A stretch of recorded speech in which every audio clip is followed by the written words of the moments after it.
Deltarune is almost out. That's a sentence I started to think I'd never get to say, and yet, after all this time, Toby Fox dropped the trailer for Chapters 3 and 4 at the most shocking moment possible, the Nintendo Switch 2 Direct.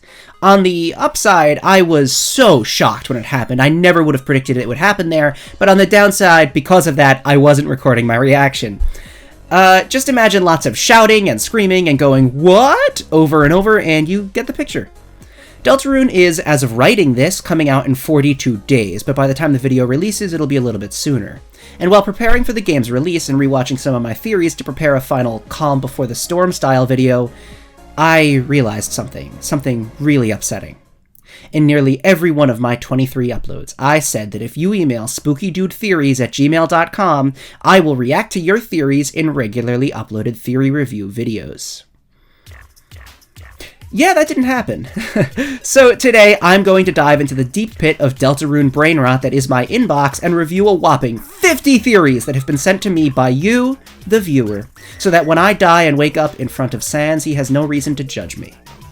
So here's how I'm going to do this. I'll be putting up a number in the top left to denote which theory we're currently on. At the end of each one, I'll rank it on a scale of 1 to 10. 1 to 10 in terms of likelihood and believability, and also I might rank it on 1 to 10 based on how much I personally want it to happen, depending on the theory.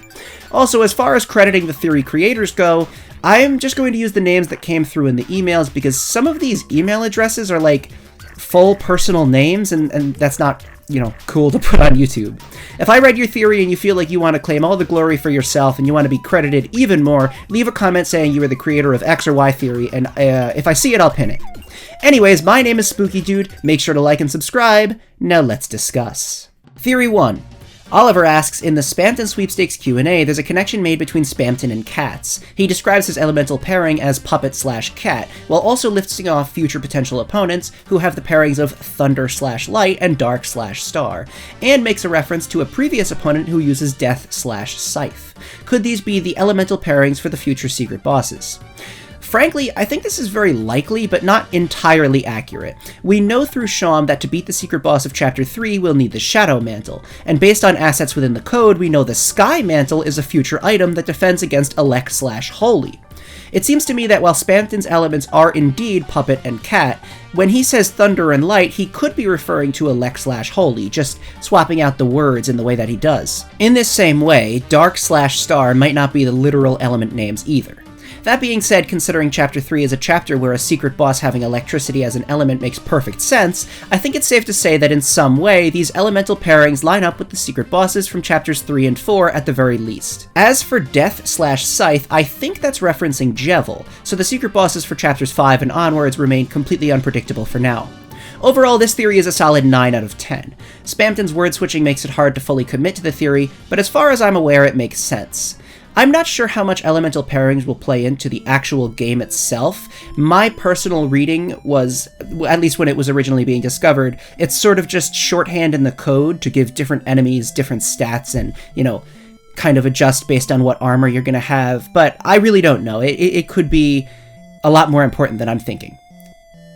Theory 2. Joe actually sent me a theory that I posted myself as a YouTube short once, which is a super funny coincidence, but I actually think it's a really great theory, despite seeming a bit crazy at first glance. Joe references a mural shown in concept art of a scrapped area of Snowdin from Undertale, showing a large lizard-esque creature fighting an angel with antlers surrounded by snakes. Considering the Deltarune is above the angel, and this mural is meant to represent something from the far past, this theory suggests that the mural and Deltarune's Ferris wheel cutscene are actually foreshadowing a world-ending fight between a massive overpowered Susie and an angelic Noelle. This battle might even be the thing that creates the Undertale world. Boy, do I love this idea. When you lay out the evidence, it actually seems incredibly convincing. However, I think it's safe to say that, yes, Noelle will have some larger angel form, and Susie will probably also have some powered-up form. And based solely on the mural and the Ferris wheel scene, there's a chance that these two may fight each other. As far as the larger dynamics at play, though, that's more up in the air. The antlered angel being surrounded by snakes tells me that perhaps there's some kind of satanic force involved here, which might point to Gaster. Not literal satanic, but just metaphorical satanic, you know what I mean. Could this battle be Susie Zilla versus a Gaster-controlled Noelle? Alternatively, considering the Deltarune above Noelle, maybe the player is involved in this battle in some way as well. It's honestly very hard to say at the moment, but I'm going to go out there and say that, yes, this is definitely some future scene in Deltarune. Now, regarding the Undertale creation myth side of things, that's harder to really say. This is, after all, scrapped concept art, so while we know that this was in Toby Fox's head at some point, the scene could have changed, its relation to the Undertale world may have changed, etc. That being said, the only way this mural could exist within the Undertale world is if it depicts something that previously happened, or if someone in the Undertale world had witnessed this event. Do with that logic what you will. Overall, I'm going to give this theory an 8 out of 10. Again, I think it's highly likely that multiple references to Large Susie and Angel Noelle are building towards a scene like this, but as far as the battle creating the Undertale world in some way, that I'm not so sure. Theory 3. Gummy Tree says that Ralsei is some sort of Flowey allegory. Both are tutorial guide-style mentors and try to get the player or Kris's trust. Both kind of break the fourth wall. Both are as real, but not in some way. Flowey is hinted at to be a sinister character prior to the reveal, while Ralsei is also hinted at having more knowledge than we know. Yeah, I completely agree with this. That being said, I too can't really come up with any solid explanation as for what's going on here. It's worth noting that Ralsei teaching the player the controls in battle is definitely meant to reference the Flowey dialogue, mostly exactly. In that way, I feel like the Ralsei-Flowey connections are meant to be recognized by the player. As in, Toby Fox, actually intended us to look at Ralsei and say, hey, this is kinda like Flowey. To what extent this will go, I'm not sure, but there's definitely something there. I think that Ralsei will eventually go in a different direction from Flowey. I don't think he's the final boss, or secretly the most important character, but Ralsei's existence will definitely tie into Kris's past in the same way that Flowey's existence ties to Kara's past, and the deeper lore of Undertale. And I wouldn't be surprised if Ralsei's whole deal is similar to Flowey. He's leading us to a bad ending. However, unlike Flowey, he's doing it unknowingly. Like so many other characters, he's following a path set before him without the ability to alter it. But that's just my thoughts. I'd love to hear you guys' thoughts on where exactly these parallels are going. Overall, I think this theory is a solid 10 out of 10, while keeping in mind that the specifics of the Ralsei-Flowey parallels are kind of unknown as to what exactly they're doing. Theory 4. This next theory from Jack is very, very interesting. To be honest, I sort of dismissed it when I first read it, thinking it was a bit too out there, but the more I think about it, the more I actually think there's lots of interesting potential here. I ask you to do the same as I read it. Really think about the potential this story has. So, Berdly is dead. That seems to be universally agreed upon at this point, right? I mean, Berdly's death is the biggest consequence of the Weird Route. It's literally the point of no return. So to suggest that he's not actually dead and that he'll just, I don't know, wake up seems to ruin the story. However, Jack suggests that perhaps Berdly isn't dead, but he's also not just going to wake back up, because his consciousness has been separated from his body. Where is Berdly? The bead toy in the hospital says that a blue bead was broken off the tracks. Jack suggests that perhaps this bead means Berdly has been freed from the story's control, and is instead in the depths alongside December and Gaster. Queen's dialogue about Noelle falling asleep in the dark world leading to a deeper, darker dream could be evidence for this sort of multi-layered consciousness thing. Maybe when the fountain was sealed, Berdly's consciousness slipped into this darker world, or the depths. This, to me, is fascinating. At a surface level, it's easy to suggest that Berdly being just dead would be more effective story-wise, and it's hard to talk about the depths and the darker worlds when we really don't know exactly how they work just yet. However, the point of snowgraving Berdly being that we're locking him in the darker world, or the depths, allowing him to break free from the control of the light world, is really cool. I mean, you need to realize that if this is how it works, if closing off the dark world sort of sucks the inhabitants back into the source of the darkness, so to speak, Snowgrave would be the only way to get a lightener there. We see that when sealing a fountain, any lightener in the light world room returns to the light world, even if they're far away from Kris and Susie while they're sealing the fountain. I get the impression that the dark world is sort of created in a pocket universe that exists when darkness, which I see as a sort of gaseous substance, fills the room. When the fountain is sealed and the darkness goes back in, the lighteners are still in that room, the one once filled with darkness. However, if Berdly is frozen through Noelle's weird game-breaky magic, then maybe his consciousness was sucked back into the darkness, leaving his body empty. Look, this sounds cool, and the potential for the weird route sort of being this double twist route of, oh look, Deltarune has its own genocide route, and then when the game finally finishes, oh, we haven't been killing anyone, we've just been moving them out of the story. It's cool on paper, but we won't know until the game actually, comes out. Ultimately, I like the idea. Unfortunately, there is the fact that Snowgrave is, fatal. That definitely shoots a pretty big hole in the theory. I'm going to have to give this one a 5 out of 10. Solid suggestion, but not enough evidence yet to really get me believing it. That being said, again, really cool idea, and I'm not ruling it out just yet. Theory 5. This next theory is more of a question tied in with a popular theory. The dice brace. This is one of those things that sort of took on a life of its own within the fandom, despite not really being a big focus in-game. Basically, it's a bracelet item found in the Scarlet Forest in Chapter 1. When giving it to Ralsei, he says it spells friendship. This bracelet presumably looks something like this. When giving it to Noelle, she says, hey, you jumbled it. Now, this theory suggests that Noelle is saying you jumbled it because it's been rearranged to spell out find her, and this is sort of a popular theory. They then ask where I think Des is, so I'll answer both of these questions. No, I don't think the dice brace spells find her when given to Noelle.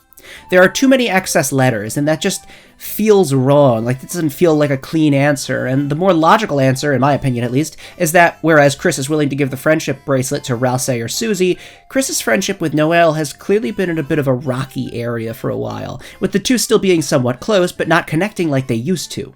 In this way, the jumbling of friendship is simply a way to imply that Kris's relationship with Noelle is rocky. I get why you could think that the bracelet spells find her, but considering it's Kris who's jumbling the letters, that seems like an insanely lore-revealing action for them to be taking. It also doesn't really add up with what we know about Kris, at the very least the fact that they have some idea of what will happen in the future. To me, I don't think it spells find her. This theory for me gets a 4 out of 10. I also don't really think it's something that I'd want to see confirmed. Now, as far as where Des is, I think she's in whatever depths layer that Gaster is in, the source of the darkness. But I might touch more on that later. Theory 6. I don't even know what to say at this point. In the original 1971 adaptation of Charlie and the Chocolate Factory, the character Mike TV, who is obsessed with television, is styled after a classic cowboy, loves old-school westerns, and makes cowboys his whole gimmick. Do you think this is more solid evidence for Woody theory? Okay, look. Technically speaking, this theory has no legs. This isn't really evidence, there just so happens to be a character named Mike TV who likes westerns and cowboys and Charlie and the Chocolate Factory. Now you're probably saying, but Spookydood, it all lines up. How could this possibly be a big coincidence when it makes so much sense? And I'd like to retell a story I think I might have told before, but I don't remember, so if I have, pretend I haven't. In the early days of my channel, I made a video called Devil's Heaven, which basically argued that the holy prophecy we've followed is false. The knight themselves were a false prophet, and the god we're going to be helping is actually an evil being who is tricking us, aka Gaster. Shortly after the video released, I watched Star Trek: The Final Frontier. Outside of being the weakest film in the series, the most noticeable thing about it was that it seems to follow the exact idea I based Devil's Heaven on. Spoilers for the movie. The crew of the Enterprise get caught up following a false prophet who leads them to the edge of reality to meet God, except it turns out to be a false god who was looking to be freed from imprisonment before attacking the crew and ultimately being defeated. Wow, I said to myself, this has to be connected in some way. To think that this idea I came up with just so happens to be the plot of a Star Trek movie? Maybe Toby Fox also saw this film and was inspired by it. But very quickly I realized this was silly. No, Toby Fox did not base Deltarune off of Star Trek V. What's more likely is that this is a simple game of association, tropes, and common links. In a story about a mysterious godlike character and an antagonistic prophet supposedly sent by said character, the idea that the prophecy in question is false, or that the godlike figure is a liar, is not that crazy of a reach. It's actually a common trope called the God Guys, or alternatively, the Demiurge archetype. Looking at the whole Willy Wonka Mike TV thing, you could argue that there's got to be some link to Deltarune based on the character being named Mike TV and also liking westerns. However, I think this is, again, common associations and tropes. From around the 50s all the way through the 70s, the Western genre dominated television. So how do you demonstrate that a character is a huge fan of television? Well, if you're Roald Dahl, you say, well, the kid watches TV all the time, and what shows are popular? What kind of persona would a child craft for themselves after watching so much television? A cowboy, of course. Ralsei, I called him Ralsei. Ralphie from A Christmas Story does the same thing. The reason Mike TV liked Westerns is because any child who loved television from around that era was probably also a huge fan of Westerns. The fact that he's named Mike is just a coincidence. All this is to say, I don't really think this counts as good Woody theory evidence. Gonna have to give this one a 1 out of 10, because you never know. Still worth holding out a little bit of hope, you know what I mean? Just don't ever fully throw away Woody theory, you never know. Theory 7. This one is from Deltarune Theorist, so clearly an authority on the matter of Deltarune theories. Des hit by a car night theory is brilliant. Okay. Theory 8. No, I'm just kidding. Okay, I've heard so many theories about Noelle or Des getting hit by a car, or previously having been hit by a car. I've heard variations that involve Asgore being the driver who hit them. I don't really get where this is coming from, outside of the whole deer in headlights saying. Here's what I'll say about this. Forgetting about the night implications for a second, the idea that Des was hit by a car, or that Noelle will be hit by a car, just doesn't have enough actual evidence for me to believe it right now. Do I think something bad happened to Des, something that makes everyone think she was dead? Yes. However, with Noelle searching Des's name, I highly doubt everyone believes she's dead, or at the very least, Noelle has reason to believe that she might not be dead. With that being said, getting hit by a car is a pretty definitive way to go out. Unless Asgore hit her so hard she got flung into the depths, I don't think this happened.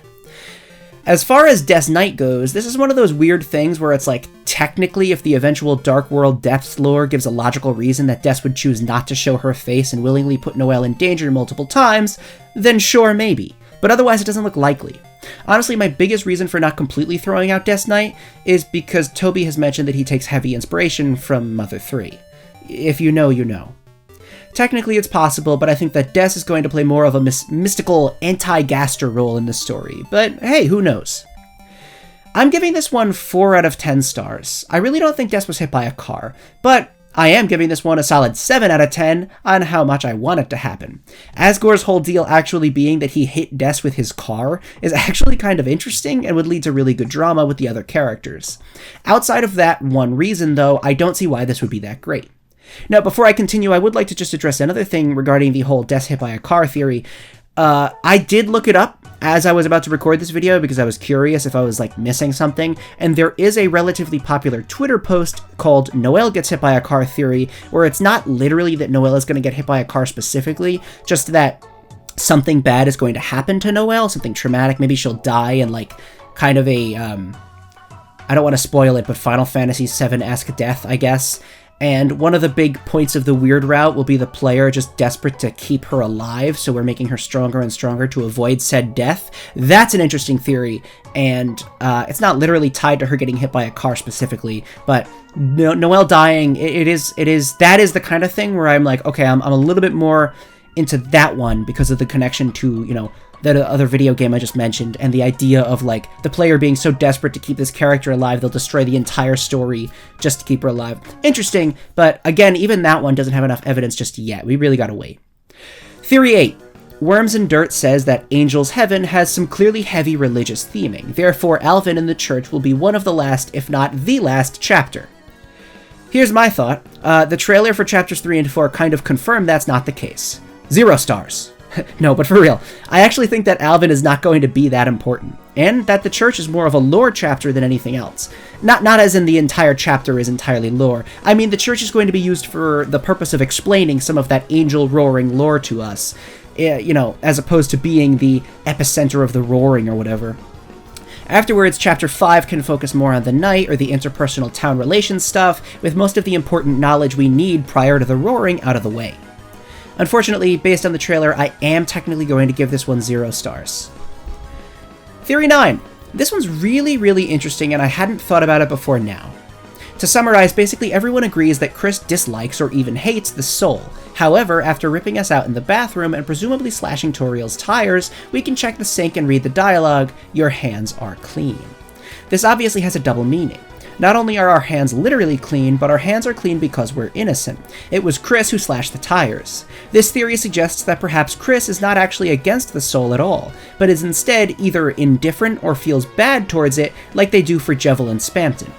With the amount of compassion present in both of these games, the theory argues Kris took us out as an act of compassion, allowing us to be innocent from whatever they had planned. I honestly think there's lots of potential here. I think it's safe to say that Kris planned for the events of Chapters 1 and 2. We know they plugged in the TV between Chapters 1 and 2, despite it being unplugged for so long that it's dusty.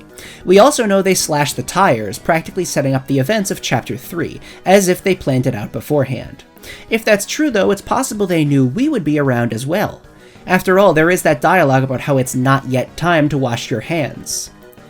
Maybe they do feel sorry for us, maybe they feel indifferent towards us. I'm going to give this one a 7 out of 10. I definitely think the soul possession thing has they're a little scared for sure, just look at how they feel post-Spamton, but overall Kris being more understanding or indifferent towards the soul is a very interesting possibility and can play out in a lot of cool ways. Maybe if we keep pushing for Snowgrave, they'll totally rebel against us. You know what, actually, I'm going to give this one a 6 out of 10. I'm sorry, I'm going to adjust your score, buddy. 6 out of 10 because I do think there is evidence that Kris is kind of upset with their situation, but Kris being aware that it was going to happen beforehand, so they're not, like, horrified and totally hating on the soul, that does make sense. I think some in-between is probably going to be what actually happens. Theory 10. The door between Castletown and the Card Kingdom is represented in the light world by the door between the closet and the classroom. I think this one is basically a guaranteed yes, to the extent I think it's kind of confirmed already. That being said, though, there are interesting possibilities opened up here. There were 2 fountains opened at once, one in the closet and one in the spare classroom. After sealing the fountain, the classroom went back to normal, and because the door is shut, Castletown remains. However, in the library, we can see that multiple rooms are incorporated into the Dark World, as the closet door is open. Does this mean that opening the door in the light world would let the darkness flood in? Would Card Kingdom return? Seeing that the fountain would be the pure fountain originating from the closet, would it be a different Dark World? To elaborate, because I realize I probably sound insane. I mean, if you opened back up the door in between the closet and the classroom, would the classroom come back to life? Because there's a dark fountain in the closet, and it, like, considering it's like that gaseous kind of substance, would it flood into the classroom? And more importantly, we know that the front door of Kris's house is cracked open. What does this mean for the Chapter 3 Dark World? My original thought was that the Dark World would extend all throughout the Dreamer house, and then we'd wake up in Toriel's room. After all, how else would we ever end up there? But if those doors are shut, and we know that the shut doors means the darkness can't creep in, does that mean that the Chapter 3 Dark Fountain will only extend to the living room, kitchen, and hallway? Time will tell. 10 stars for this one. I think it's pretty much confirmed that the Great Door is the door connecting the classroom and the closet. Theory 11! Ice-E will be in Chapter 3. Susie mentions Ice-E the movie, and we know there are several Ice-E references throughout the game so far. Could he be involved in Chapter 3, seeing that will be in the TV? I definitely think that Ice-E is going to be important. The more references are made, the more I'm starting to think they're not just references, they're build-up. And the more build-up there is, the bigger the payoff needs to be. However, I'm going to stick to my big Ice-E theory. The Ice-E payoff will happen in Chapter 5, which will be located at Ice-E's Pizza. I know that seems crazy, especially with Chapter 4 being the church, which is such a lore-heavy location, but I think the shock and surprise of Ice-E's Pizza is going to be part of the point. That's where we'll get a whole bunch of crazy Ice-E stuff. I'll give this theory 8 stars because, yeah, I'm sure Ice-E will continue to be referenced, probably even in Chapter 3, but I think the actual payoff of Ice-E appearing in some way will be in Chapter 5. Theory 12, the chair Undyne is sitting in from the 2023 Deltarune Summer Newsletter, is the one from the sweepstakes that gets the weird blobby sound effects put over it. Perhaps the sound effects are meant to represent waterfall in some way. Okay, I like where you're coming from, but I can't really put anything together here. One thing about the chair is that it seems to have an almost horn-like design on it, whereas Undyne's chair doesn't seem to have that. But it's so low detail that it's hard to tell. Honestly, the chair being tied to the idea of being darker than dark makes me think it's something else, unrelated to Undyne. After all, it's not like Undyne would sit on a chair in Chapter 3. If anything, she'd wander into the living room and fall into a dark world. I do think the chair is important. I know many people think that Waterfall is still important somehow, with the Gaster appearance and the beta Frisk Kara Kris sprite that supposedly shows up, but I don't really think that Undyne is tied to it. 4 out of 10. Theory 13, Birdley is still alive.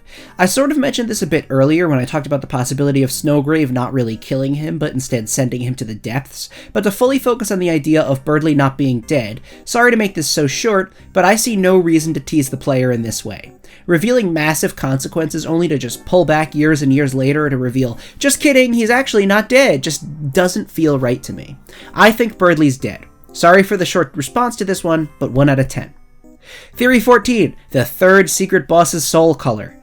So this theory that was sent to me by Joe is based on Woody theory, but it applies to the secret bosses in general regardless.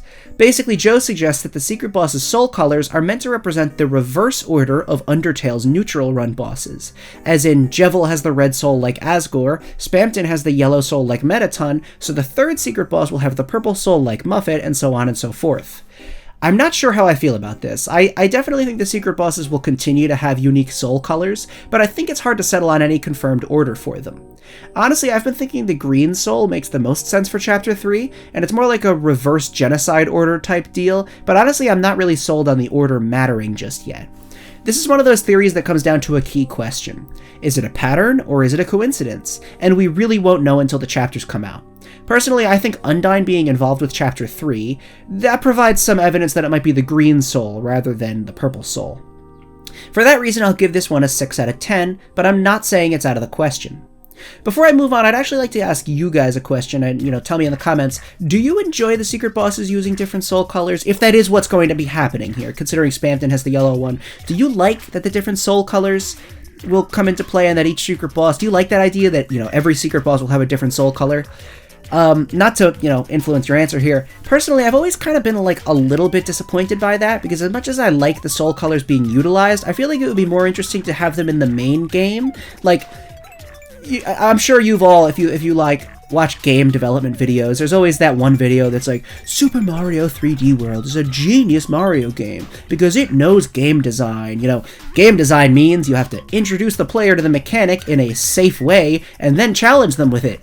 And, what I'm getting at here is, because Spamton was the first Yellow Soul fight, you can't really throw the player in the deep end there with, an impossible Yellow Soul battle. It would just feel unfair, as opposed to Jevil, where it's he's just the natural progression of Red Soul battles. With Spamton, it was oh, here's the Yellow Soul, this is your first time using it, so we're not going to make it crazy hard, but at the end of the day, it just kind of felt like a disappointing battle. I felt like Spamton was too easy, and if every secret boss has a different soul color, it's not like Toby's going to throw us in the deep end, Purple Soul, with 100 lines you have to traverse. It's just going to be, kind of harder than the Muffet fight, kind of harder than the Undyne fight, and, I guess he could make it hard, he could, but I feel I don't know, maybe I sound crazy to you, but in my opinion, it's I'd rather you just give us very difficult regular fights than soul color fights that are slightly easier than Jevil, because,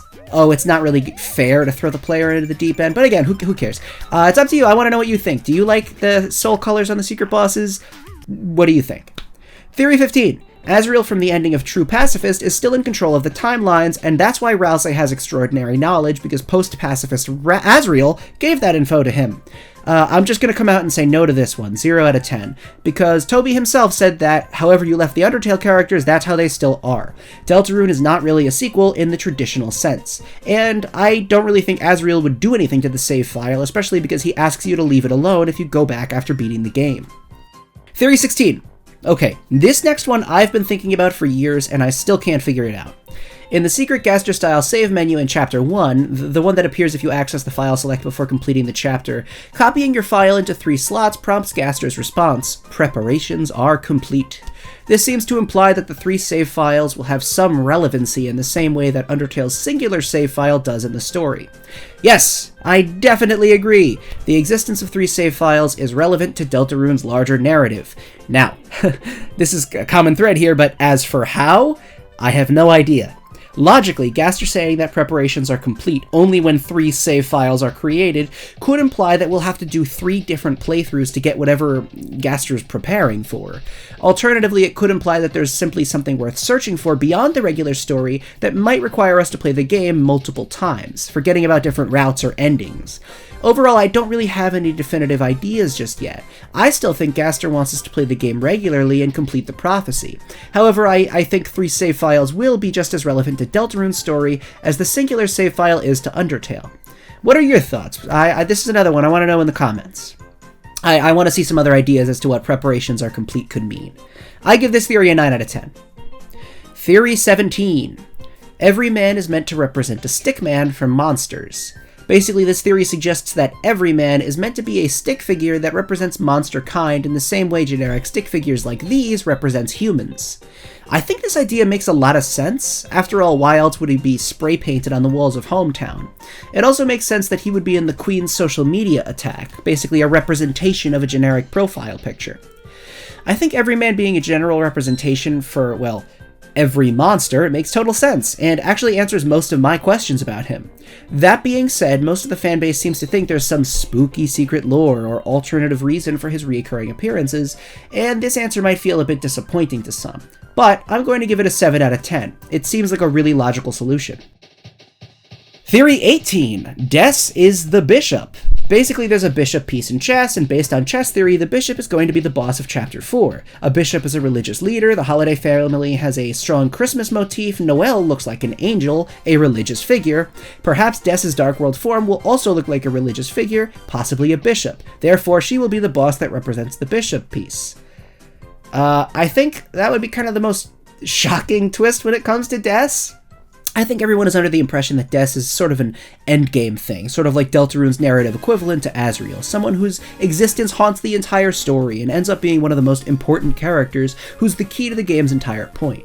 Because of that, it would be really weird for Des to sort of resurface as a boss in Chapter 4 and have her story mostly resolved.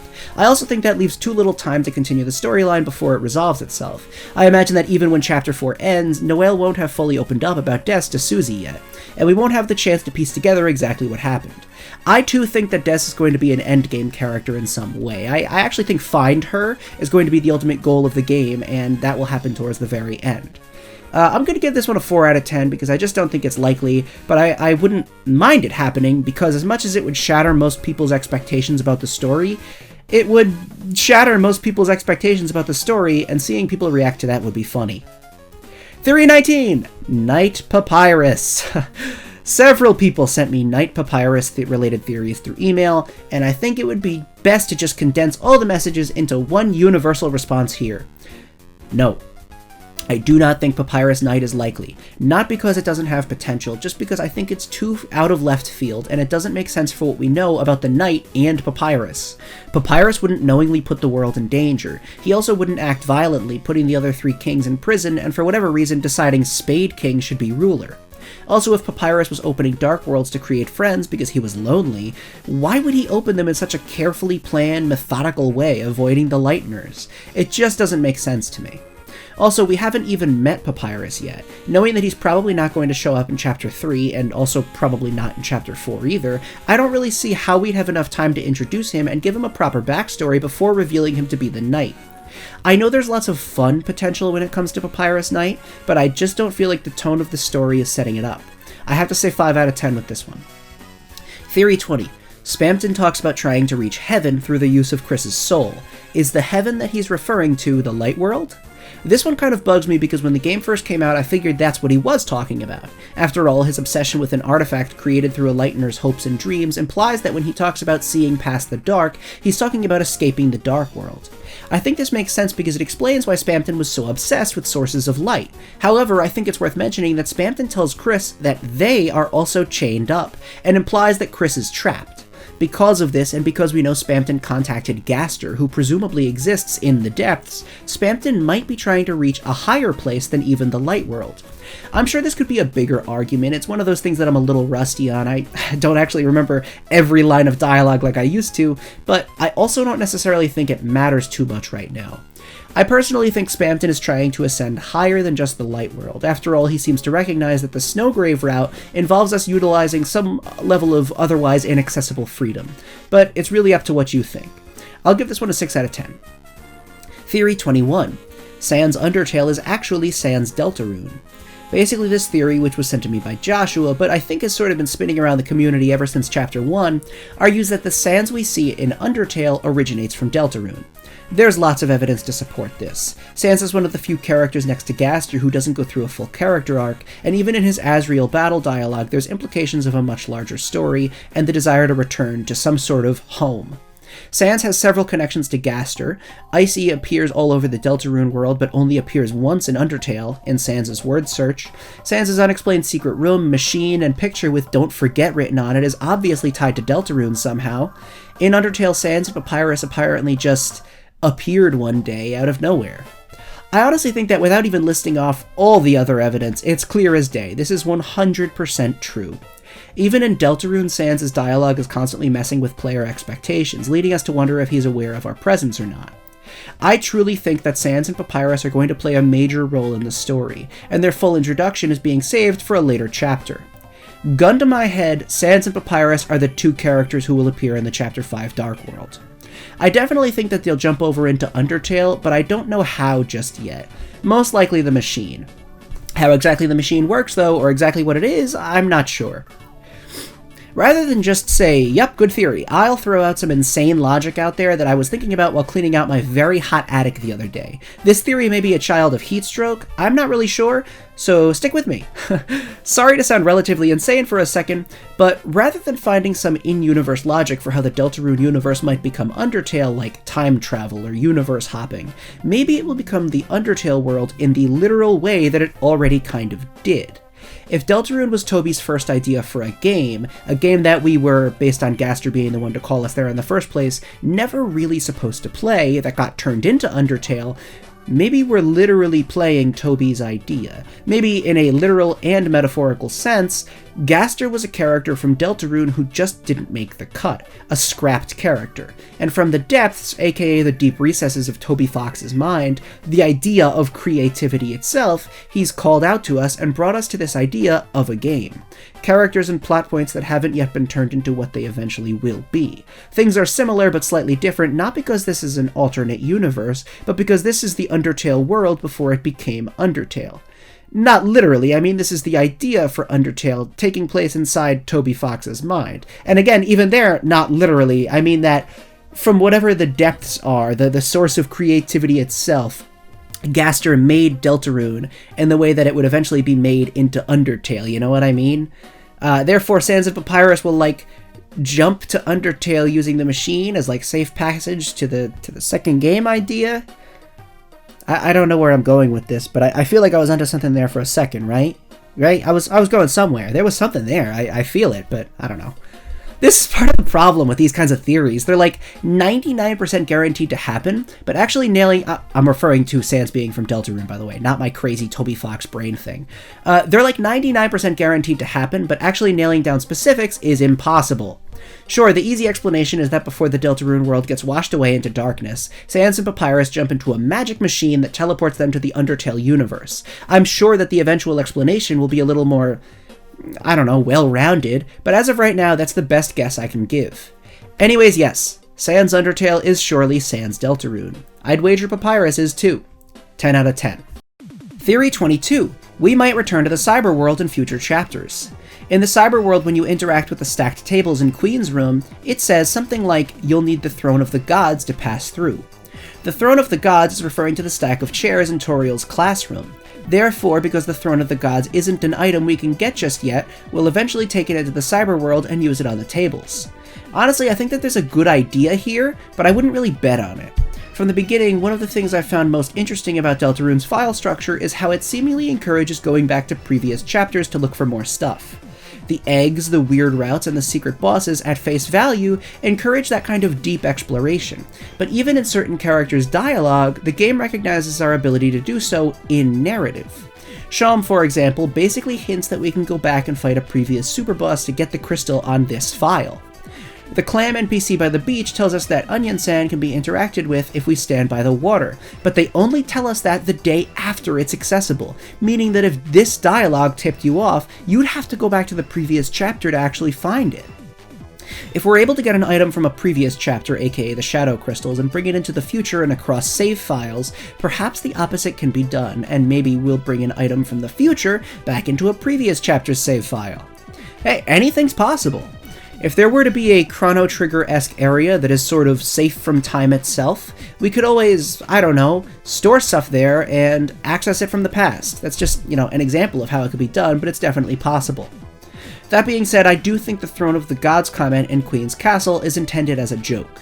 The odds of this actually being something super important just seem super low to me.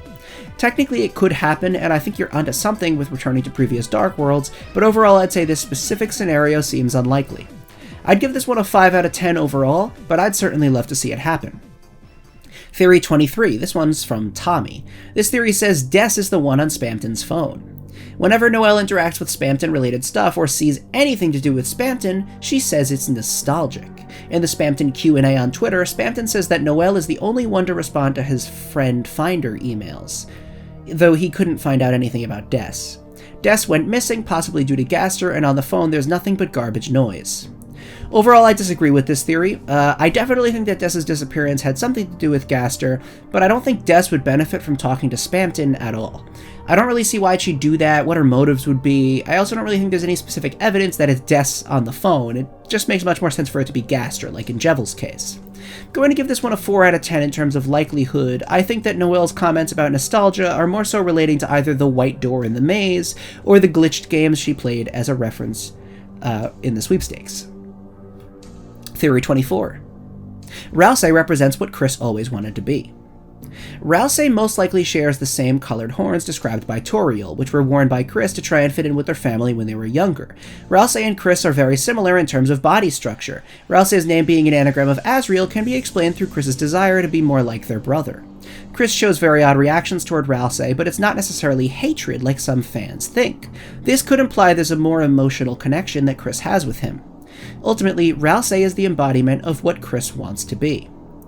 I actually do think this theory is pretty good. First off, it answers so many questions in a neat bow that fits with what we know about the characters so far. Why is Ralsei named similarly to Asriel? Because Kris wants to be like Asriel, as evidenced by their general backstory and their Dark World room being identical to Asriel's side of the room.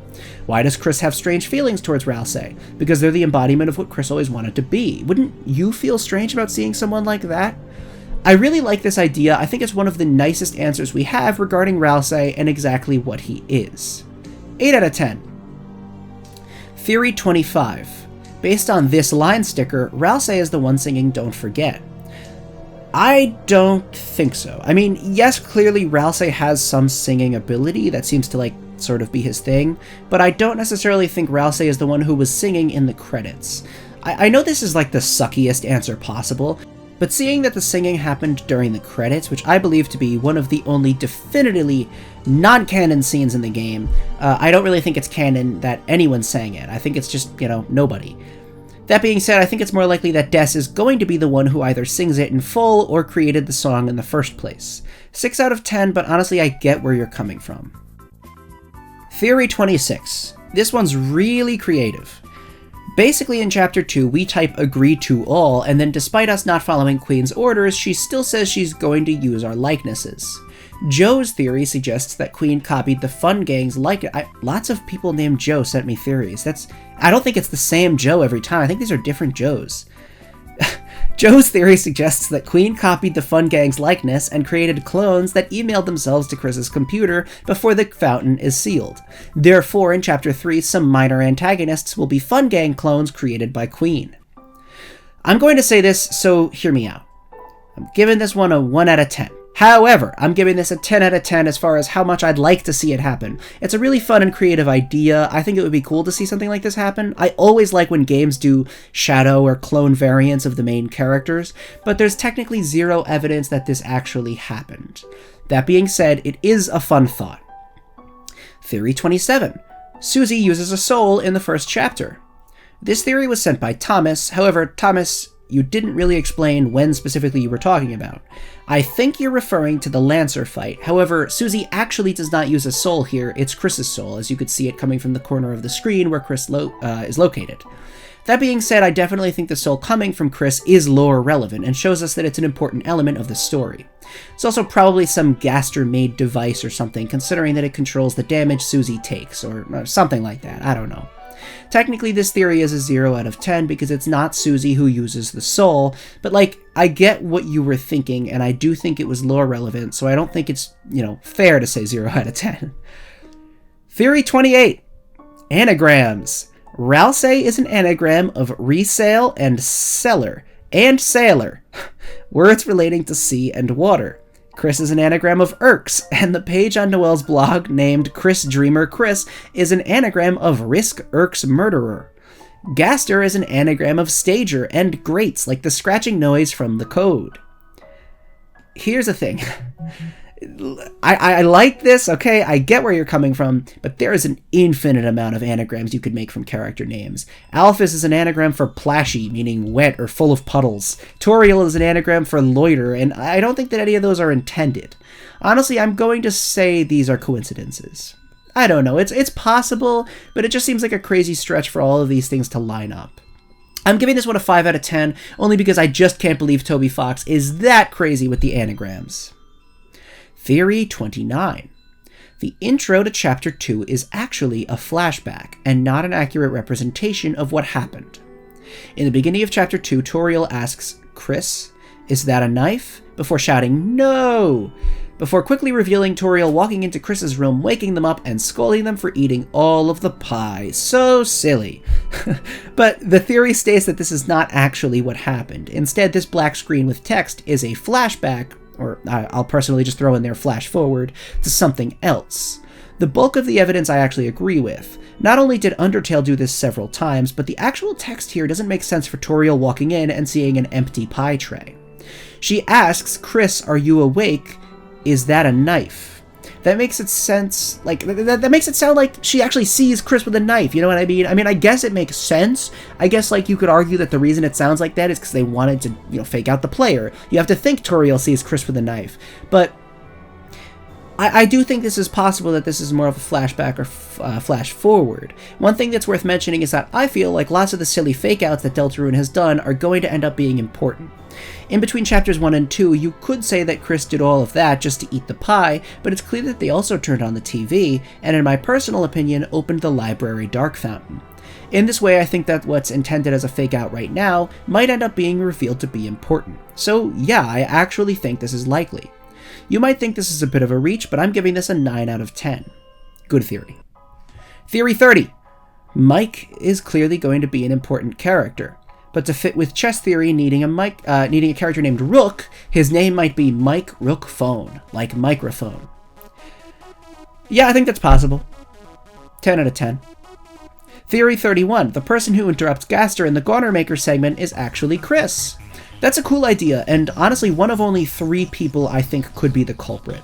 It's either Gaster, not interrupting himself, just changing his tune all of a sudden, December, considering Gaster seemingly wants us to be in the vessel, or Kris. I like the idea that it could be Kris, as it means they literally summoned us, and we do have Kris demon summoning hints. However, I have one logical problem with this. I kind of think Gaster contacted Kris in the past. We know Kris has some knowledge of the future, and the only character who could give them that is probably Gaster. Considering this, I don't see why Kris would rebel against what Gaster wants. Unless this was always the plan? I don't know.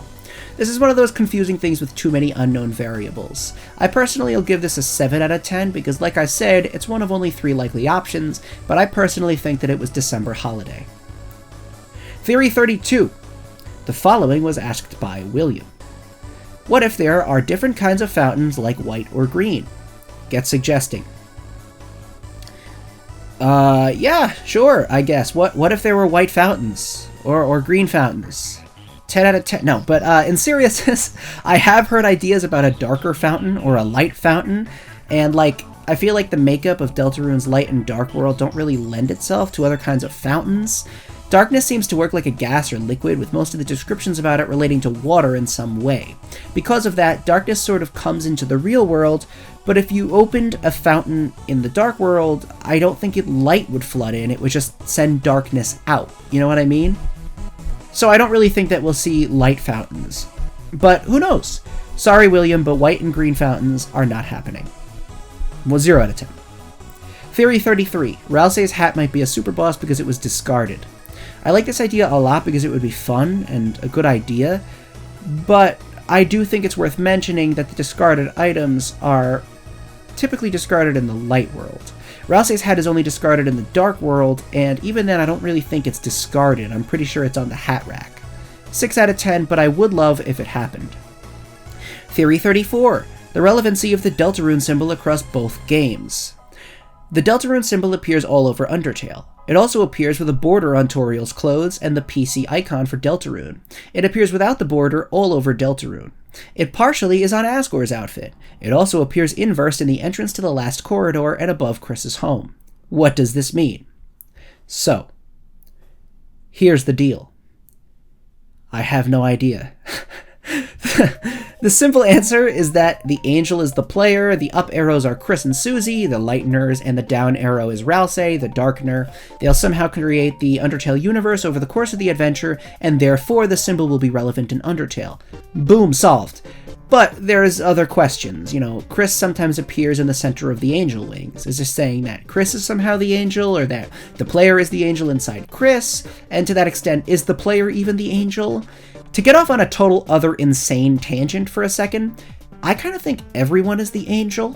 And I mean, what I mean is, the player is the angel in the literal sense. We're the angel because we're the literal beings with the ability to make decisions that affect the narrative. We're the player. The whole world is made for us. However, Gaster is the angel, or taking the role of the angel, because he's laid out the adventure ahead, limiting our choices to inconsequential nonsense while we fulfill his prophecy. Therefore, even though we're literally the angels with all the power, Gaster is the angel because he's using us and pulling our strings. That being said, Kris and or Noelle are kind of the physical angels inside the Deltarune world, because even though it's our decisions that, you know, are being made, they can be used to actually carry out our will. Therefore, you know, they're kind of the angel. Ultimately, the question comes down to who is in control, I think, but that's probably where I should stop because I'm going way too far from the original question. I think the Deltarune symbol represents our party makeup in some way, even though we won't fully understand it for now. I think the inverse symbol has no meaning. Sorry. 10 out of 10 because yeah, the symbol is going to be super important. Theory 35. Why is Toby Fox hiding Papyrus in Deltarune? Where is he? This is more of a question than a theory, but I'll answer it. Yes, I think that Toby Fox is keeping Papyrus hidden for a reason. No, I could not possibly tell you why. Again, there is another easy answer. The only reason to keep him hidden from sight is because the sight of him will be interesting in some way. For example, he's like emo or something, which is something I've seen suggested.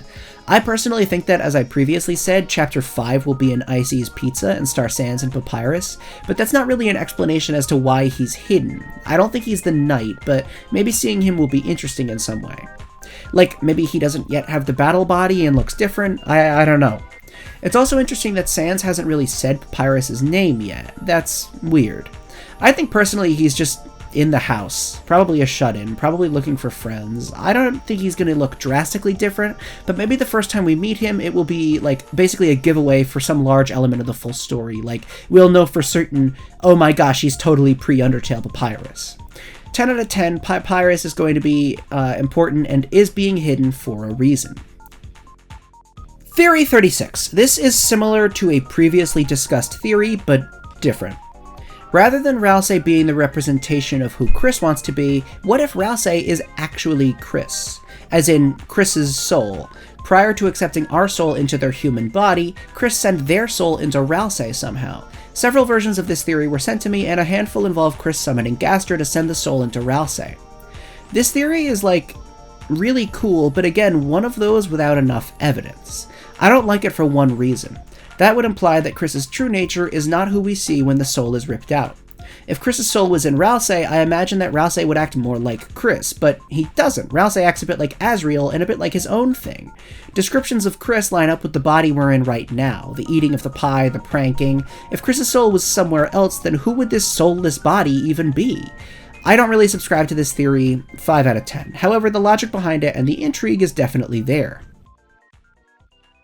Theory 37. What's your opinion on Queen being the universal mother? I'm gonna say no to this one. I think that Queen is specifically intended as a mother parallel for Noelle only.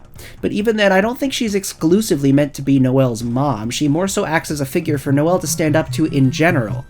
Noelle struggles to stand up for herself with everyone, not just her mother. You can argue that Queen represents a mother figure for every character, but it excludes Birdley, which makes little sense, and also it just feels like assigning explanations to things that don't need explanations. When any character who has a conflict with their parents interacts with an older character who they also conflict with, it's going to be pretty easy to say, oh, this character represents a parent for this character. I'm not totally dissing universal mother theory, but I just don't really follow it. It seems like too much explanation for something a bit simpler than that. 4 out of 10. Theory 38. Asgore is the knight and is looking for December by opening dark fountains. I think Asgore as the knight is a theory that pops up every once in a while, and really only exists because of Asgore's role in Undertale. The only big piece of evidence for this is that the library closet is large enough for a large person to fit inside. Asgore is a large person. This could also tie in with the Asgore caused Death's disappearance theory, where Asgore is opening dark worlds to find her to pay back for causing her disappearance. I don't really buy this because I see no reason for Asgore to keep dark fountains a secret if that was the case. Overall, I'll give this one a 3 out of 10, but I will say I'd quite enjoy Asgore having a larger story role in Deltarune than he does in Undertale. Theory 39. This is more Woody theory evidence. 10 out of 10. Theory 40. Pomapello suggests a pretty unique theory as to how dark worlds work. What if staying in a dark world overnight starts to warp your form so you become more and more like a Darkner, as in your real world form gets simplified until there's nothing there, and you lose your memory from the real world and become a Darkener. This happened to Des and Asriel. Asriel stayed in a dark world overnight and became Ralsei, which explains why he has some real world knowledge like the layout of the school. I mean, I think it's interesting, and I definitely think Shalm's comment about not being in the dark world when it gets dark is interesting, but I'm not sure this is specifically the answer. I'd have to say this is a 4 out of 10. There's very little evidence to suggest that this is something that happens, but I do think something might happen overnight in the dark world. The Ralsei-Asriel connection seems superficial in a way. Like, Ralsei seems to act like how everyone describes Asriel, not necessarily Asriel himself. There are some examples of things Asriel likes or did, like his scrapped game idea and his seeming interest in the How to Draw Dragons book, that Ralsei does not do or like. Ralsei actually talks about trying to be more like himself and finding out who he is. So I don't necessarily think he is Asriel, nor is he made from Asriel's remains. I think that Ralsei becoming separate from Asriel is going to be seen as a freeing thing. Maybe.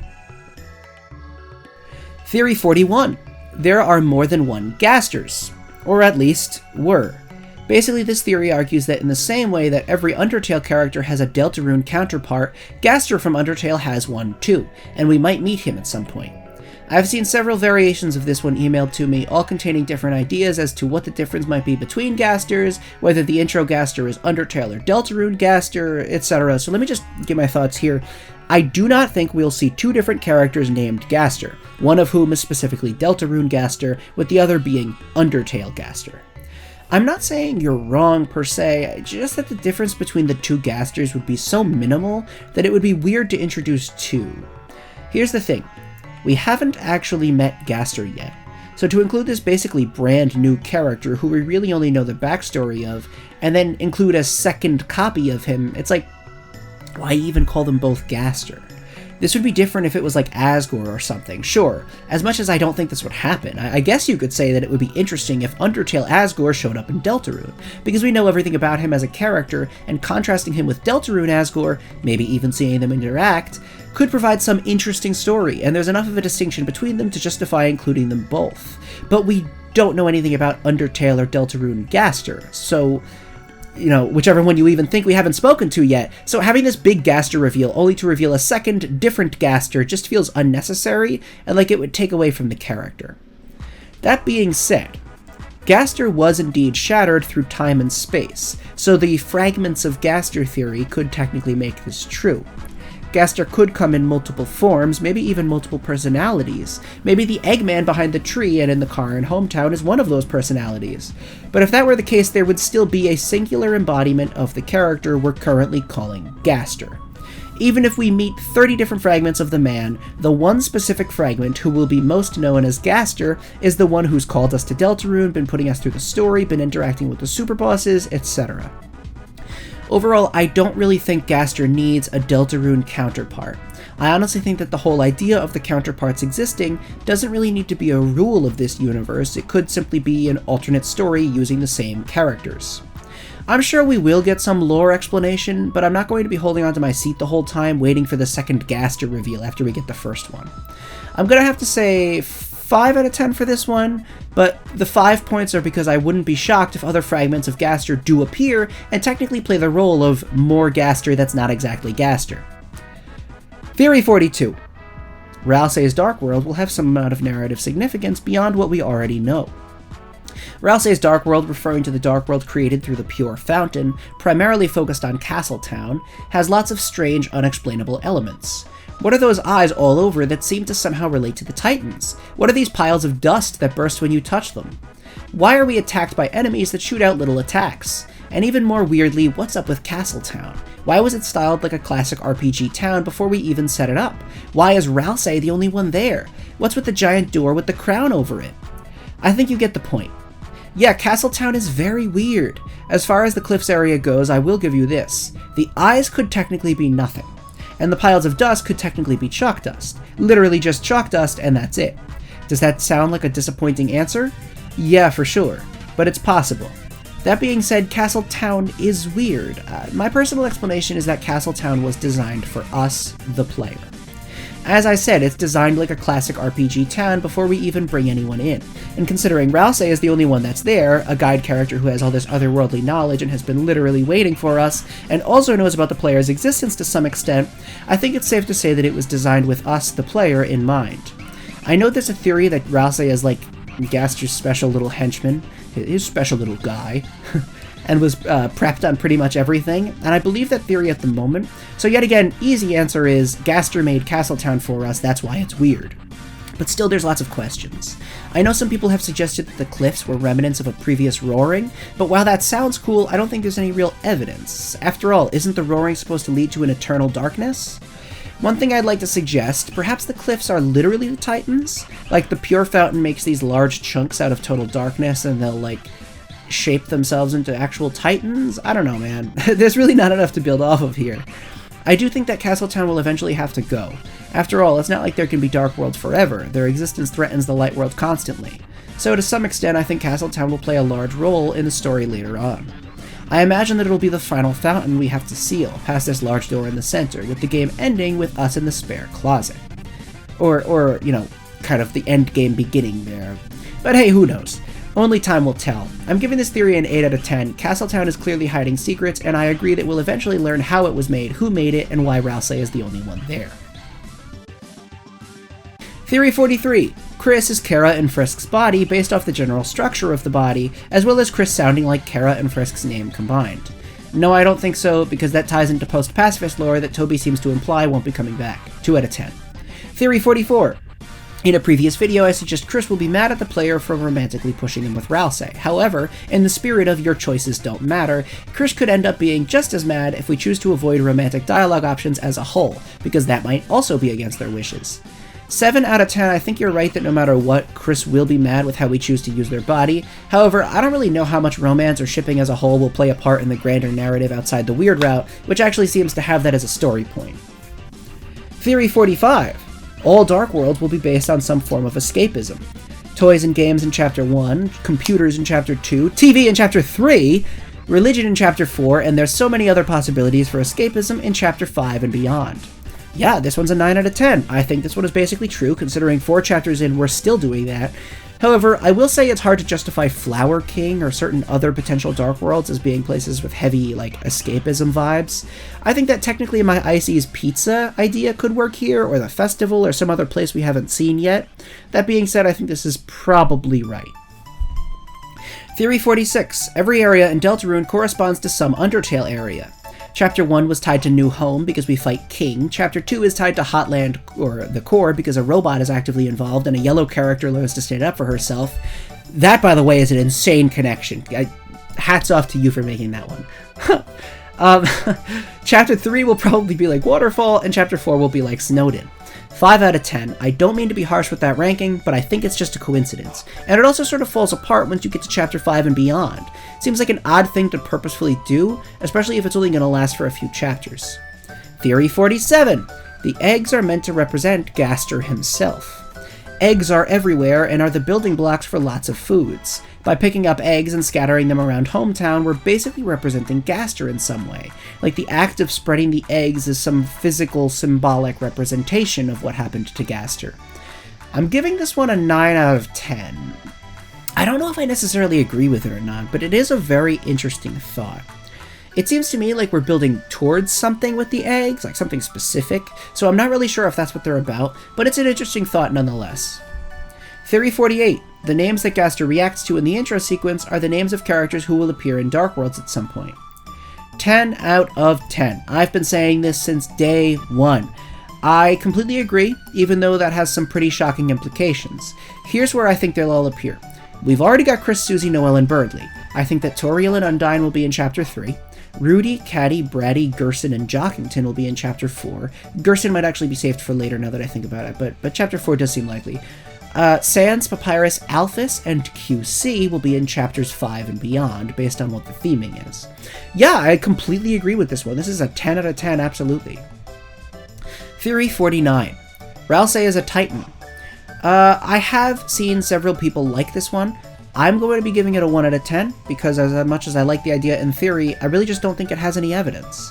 The only images of the Titans we have are huge, towering, destructive beasts, and I know that there's like kind of this mentality of the Toby Fox twist, where it's like playing on your expectations and psyching you out, but, I mean, at some point, you just kind of got to believe what the game is telling you, you know? And when I saw the pictures of the Titans, and they're going to destroy the world, I don't really think that Ralsei would do that. You know, it would just be like, the only way that would make sense is through crazy lore explanations like, oh no, the roaring is happening. Kris and Susie, I haven't told you yet, but now I'm going to turn into a giant beast and destroy things because I'm forced to because of lore, and Toby Fox made this happen in the story. Like, that's how it would feel to me, and I'm not the biggest fan of that. Theory 50. The prophecy is either manipulation, false, or a lie. All of the wording is intentionally vague, and we also have no idea where it originates from. I completely agree with this. 10 out of 10. To me, the prophecy has always felt like someone pulling our strings, laying out a generic fantasy plot in front of us to lead us on a very specific journey they basically set in stone through the prophecy itself. Ralsei is also very, very specific about us following the prophecy. That being said, the prophecy would be basically broken had Kris not opened the third fountain. To me, it's just another part of the ultimate scheme of whoever's behind it all. Yes, I obviously think that's Gaster. You know, I think he's the one that's behind it all. Kris clearly has some knowledge about the future and maybe their own set of instructions on how to proceed. Susie is not motivated by the prophecy, instead motivated by the chance to adventure more with her new friends. Therefore, following that logic, the prophecy's existence is specifically intended for us, the player. Brother. Wow, that was certainly 50 theories. I'll admit I didn't get to every single theory emailed to me.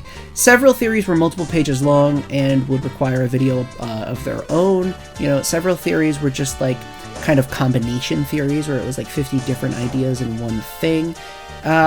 Frankly, I would love to do another one of these. You know, I think that if you'd like another one of these, if you're thinking to yourself, man, make 100 theories, Spookydood. If I could gather 100 theories, I'd make 100 theories. A video on that. So, you know, send your theories to spookydoodtheories@gmail.com, and I might talk about them in the future. I told you I'd talk about them. I told you I did, and years later, I finally have.